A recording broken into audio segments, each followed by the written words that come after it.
What's going on? I want to ask a quick question. You have a program going on through your website and on Facebook called the Champ Challenge. Who told you to talk about that? Yeah. Which encourages fans to join your training for the rematch with Anderson Silva. What prompted you to decide to do this, and how closely are you participating, and what can you tell us about it? No, it's going to be pretty huge. So we were going to do the 3 months leading up to my fight. I think we're going to knock it down to 2 months leading up to my fight, but basically through through video blogs. I'm going to throw all my training up on there, and you're going to be able to do the same exact workouts that I'm doing to my throughout my training camp.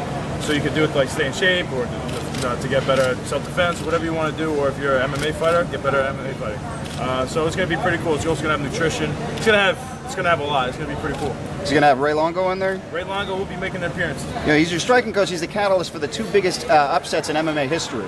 What can you tell us about his teaching style that lends towards that kind of results? Honestly, he's just a great guy. A great guy who puts his heart into this. He's doing it for all the right reasons. He doesn't care about money. He's in it just to see guys be successful. And he's amazing at what he does. And he really, truly believes in his athletes because he puts so much time into us. And he's unbelievable. I wouldn't be close to where I'm at without him. Chris, James Mann, MMA Blackboard Report.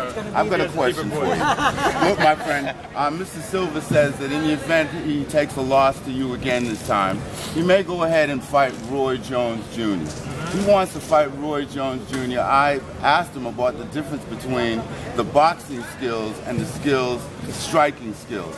He says he's back in Brazil. He's boxing daily. He's getting knocked down sometimes, but he's getting up. Do you feel that he's honing in his striking skills to get ready for you in December? If he says he is, I guess he is. I don't know. Sometimes I don't take everything he says in interviews for what it is. He kind of messes around a little bit. Plus the language barrier. Honestly, it doesn't matter what he's doing. I'm not worried about it. I've already got through that whole mythical figure. If I was worried about what he was doing, I probably would have been in trouble in the first place. So I'm not really worried about what he's doing. I'm worried about me, about how hard I'm going to work every day, and what I'm going to do when I get in the cage. Hey, Chris, Dana predicts this to be the largest pay-per-view. What do you think? I think it'd be awesome if it is. It'd be good for me too. But I think it has everything it needs to be. Every type of ingredient in this recipe for it to be the biggest fight ever. Have Anderson Silva is the greatest of all time. No one ever could even imagine him losing. And he gets knocked out, and then his specialty is stand-up fighter. So people just can't fathom the fact that, and the way it happened. He had his hands down, he was goofing around, trying to do the one thing like he always does, and he got knocked out. So now people really want. Probably, I think that's his style. I think that's what he does. If he doesn't, if he comes at me with a traditional stance, I honestly think it'll be an easier fight for me. So I think him putting his hands out probably benefits him. So in a lot of ways. I saw you on First Take. I wish I knew. I saw you on First Take. Should Tebow still be fighting in the NFL, or should he go up to the CFL, man? Oh, no. He should be playing in the NFL. He should be a starting quarterback. He should be playing in the NFL. He had one opportunity. He took a team that was 1-4 to the playoffs. I think he won a playoff game. He has the best QBR rating in the last 5 minutes of football as a quarterback than any other quarterback in the NFL. 100% deserves to be a starting quarterback. Stephen A. Smith ruined him. He started talking bad about him, to the public, and people believed him. And now this guy's, we're supposed to be happy if he's like a tight end for the New England Patriots, or now he's not even there anymore. But he should be a starting quarterback. All right, that's my answer. You're getting used to all this stuff being like, this was a fluke, this is not gonna happen, and we know that the name of the fight is Leave No Doubt. Are you leaving no doubt? Is this you're gonna come back and prove that you are the legitimate champion? Yeah, my goal is honestly it's a battle against myself. It's a battle to just bring myself further away. Just create distance from me and the rest of the 185-pound division. I want to just let everybody know in this fight that I'm not here to play games. I'm here to be the best for a long time, and I want everybody to have no confidence in me getting the cage. Chris. And leaving it no doubt, it's impossible, especially fighting Anderson Silva. No matter what I do after this fight, there's going to be still lots of doubt. There's going to be a lot of talk, I'm sure, after I beat him. He's older, he's out of his prime. I guarantee you that's what I'll be hearing, and that's fine. It's expected. He's been on top. He's done a lot in the sport. He's been around for a while. So, why are you doing different than you did on the last fight? When you beat him, what do you think the number 1 contender is going to be? I don't know. There's a lot of good guys. Honestly, my focus is Silva. That's really it. When you beat him? When I beat him, I don't know. That's my focus. I'm not even thinking about that right now. Do you think he took his last fight seriously? Yeah, I think he takes it seriously. I think the way he acted in the fight is the way he acts in most of his fights, and he's doing it with the intent to try to beat me doing it. Try to get inside your head and make you feel like make you insecure, make you feel like you won't want to engage with him. It just didn't work for him that night. Hey Chris, has your life changed at all since becoming champ? Yeah, I'd say so. What's that? Are you getting the respect you deserve? I'm getting the respect I expected. But you still driving the minivan though? Respect I expected, yes. Am I still driving the minivan? Yeah, I'm gonna be driving it forever. You brought in Stephen Wonderboy Thompson for your camp to kind of mimic Anderson Silva's unorthodox karate style. Yeah. Have you gleaned anything from his style that you've added to your own arsenal? Yeah, I've got some tricks in the book, you know. So there's things that I do in sparring that I'm looking forward to doing in a fight. Chris, I heard you in an interview say that when he put his hands down like that, you kind of thought it was disrespectful and that angered you up to go in for that knockout. If he does that again this time, is it going to still fire you up the same way? I don't know. I can't tell you. I didn't think going into the fight, we knew he was going to be doing that stuff. So we had old guys, you know, in sparring do that to me and try to piss me off, and it never did in sparring. I was like, hey, just keep moving forward, very focused on going forward. And I felt that way during that fight too, also until it gets towards the end. Because I always tried to envision it, worst case scenarios, he's picking me apart, I can't get anything off, and now he's messing with me, you know, and I have to be able to keep my composure. That's the way I envisioned it. I didn't envision me picking him apart, and then he's doing it. So it confused me and pissed me off, and then I wanted to just hit him. How have you changed and grown as a fighter from that fight to this one? I just think, you know, for this last fight, I didn't have the best opportunity, the best circumstances surrounding the fight. You know, I came off getting hit by Hurricane Sandy, a year layoff, 2 surgeries back to back.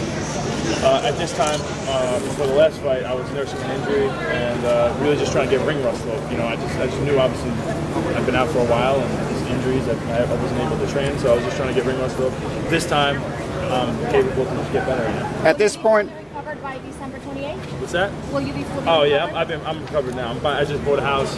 We're going to close me soon, so after that, I'll be organized and be ready to go. I'll be in it for my camp, and it's going to be nice. at this point, it's common knowledge that you graduated with a master's from Hofstra in psychology. It requires a lot of reading. Do you do any reading regularly that kind of helps with the mental game?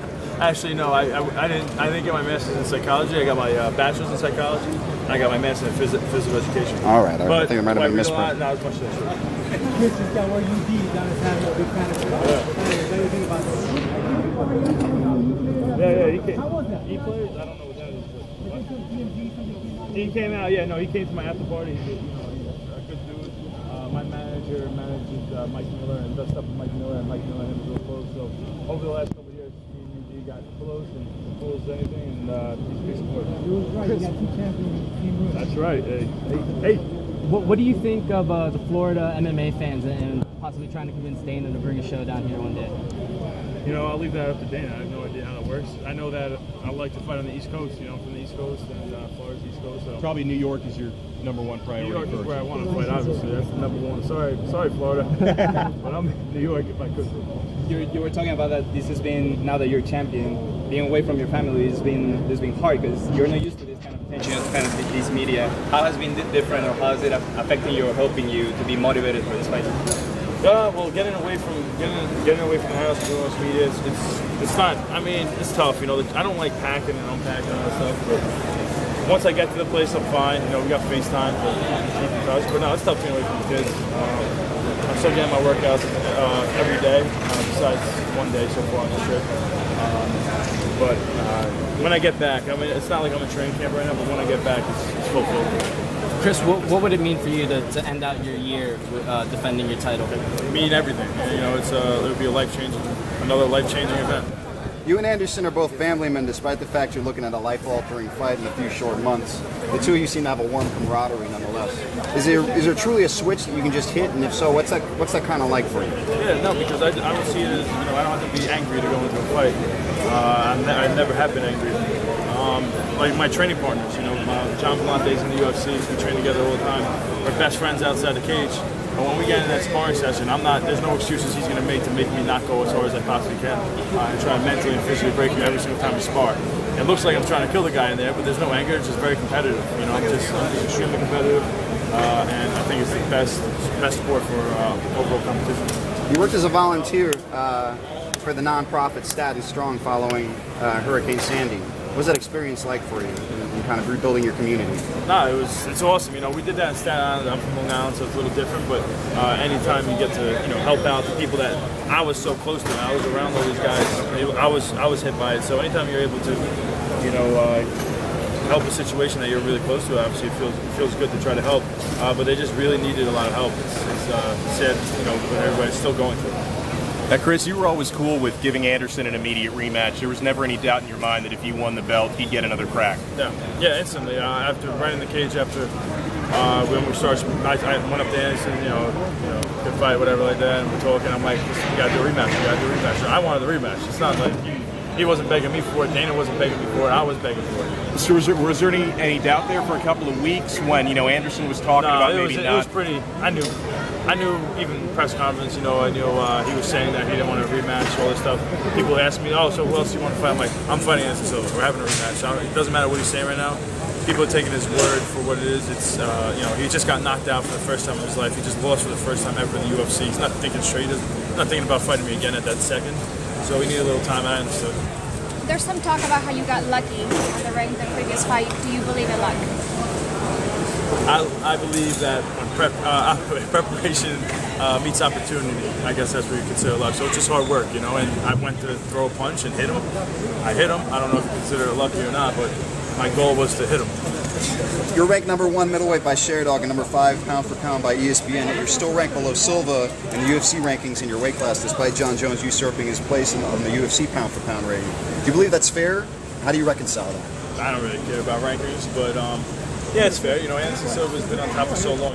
He's been in the sport a lot longer than me. He's had some crazy fights and put on some amazing shows. So no, he deserves it. I'm not fighting for that.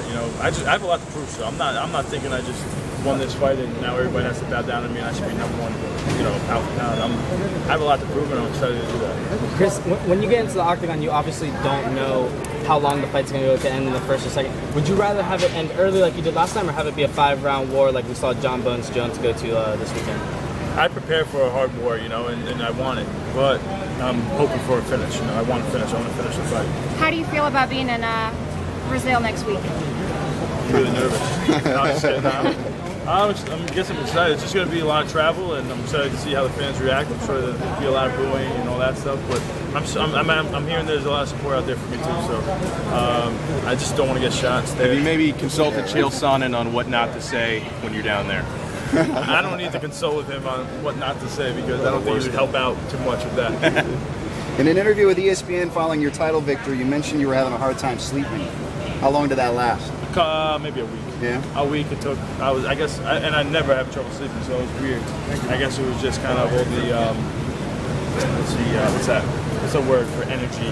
All that, whatever, energy. I don't know, crazy energy. Adrenaline. Yeah, adrenaline. Sure, yeah. That's what adrenaline's still pumping through me. Couldn't sleep.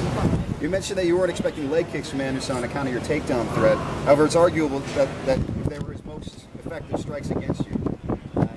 Expecting those this time around, and what are you preparing for? I'm preparing for them. I'll be ready for them. Last time I really wasn't ready for them. I was expecting if he was throw that, he'd be worried about the takedown, but it's all good. It's just part of preparing for the fight. Do you think you learned his lesson? You won't be calling your own? It's what he does. Like I said, I don't know. I can't worry about what he's going to do. That's up to him. He says he's not changing anything. On the previous fight, he made an error, and that's when you took advantage of him and went down on him. Do you feel you're going to need for him to make an error again, or can you fully take him down with errors or no errors? Anytime you lose, no matter what it is, you feel like you make an error.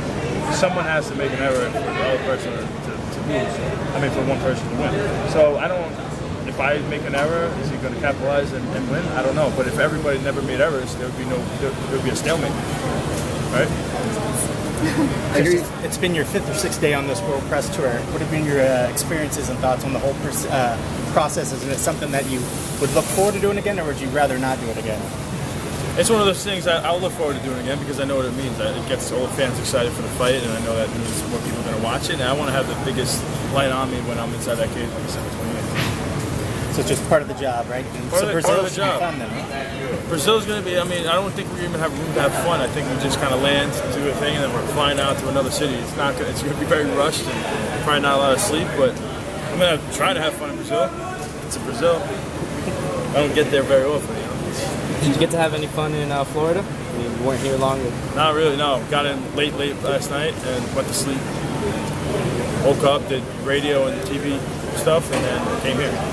Anderson's always been propped up as this great cerebral fighter who was able to get in his opponent's heads. However, looking back, it seems the other way around, such as him shoulder checking Sonnen or wearing a mask to the Belfort weigh-in or visibly crying after Nog won one time. Do you believe you have the edge both emotionally and psychologically, or do you intend on using any of that against him? I don't know.